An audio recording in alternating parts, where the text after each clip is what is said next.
Hi, welcome back to my channel. ఈరోజు చిన్న పిల్లల కోసం కారం లేకుండా మరియు వాళ్ళు వెజ్జీస్ కూడా తినరు కాబట్టి నేను వెజ్జీస్ కూడా వేయడం లేదు దీంట్లో. పిల్లల కోసం పాస్తా చేసేద్దాం. ముందుగా మీరు చూసిన విధంగా ఆయిల్ వేసి జీలకర్ర, ఆవాలు, కొంచెం వెల్లుల్లిపాయ పేస్ట్ వేసి కొంచెం మగ్గిన తర్వాత అవి పాస్తా మక్రూని అనేవి ఉంటాయి కదా, అవి దాంట్లో వేయాలి. వేసిన తర్వాత దాంట్లో కారం, పసుపు, ఉప్పు, సింపుల్ ప్రాసెస్ అండి. చిన్న పిల్లలు లొట్టలు వేసుకుంటూ తింటారు చూడండి. నేను చెప్తున్నా, ఏమి తినని పిల్లల కోసమే మాత్రమే ఇది.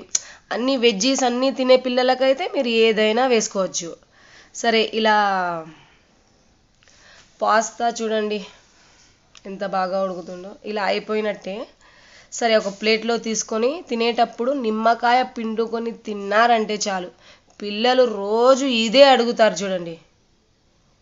Okay, subscribe my channel.